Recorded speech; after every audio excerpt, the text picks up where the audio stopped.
गाईस, तर तुम्ही माझा फर्स्ट मिनी ब्लॉग बघितल्याच असन, तर हे आहे त्याचा दुसरा पार्ट. माझा भाऊ वरी जात होता झाडावरती, पण त्याला जाता येणं झालं होतं. मी तर थांबून होते आणि मला काही जणांना कमेंट केल्या होत्या की तू विचारून आंबे नाही आणलीस म्हणून. खाली मुलगा दिसते ना, हे शेत त्याचंच आहे बघा. त्याला विचारले होते की भया आंबे घ्यावा का म्हणून. त्यानं म्हणला घ्या दीदी म्हणला. नंतरच आंबे घेतले आहेत आणि खूपच जास्त आंबे घेतलो आहे बघा. आणि इतकं भारी वाटत आहे ना शेतात येऊन, कारण 1-1.5 वर्ष झालं आलोच नव्हतं मी शेतामध्ये. तर भारी वाटलं आहे बघा मला. आणि दुसरीकडे चालले आहे मी.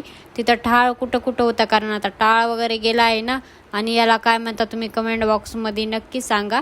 आता चालली आहे बघा मी घरी. घरी गेल्याच्या नंतर एकदम खुशच झाले, कारण मी थैलीमध्ये बघितलंच नव्हतं की मी आंबे किती आणले आहेत म्हणून. इतके जास्त आंबे होते ना, खूपच जास्त. तुम्हाला पण पाहिजे का कमेंट बॉक्समध्ये नक्की सांगा. आणि हे पण आणलं होतं. गाडी वगैरे धुते आता, कारण मला जायचं आहे नांदेडकडे. कारण मी होळी वगैरे मला काही खेळायची नव्हती होती म्हणून मी आले होते आईकडे. माझी होळी तर झाली बघा. आता मी चालले आहे घरी. तोपर्यंत बाय आणि सबस्क्राईब आणि लाईक करा.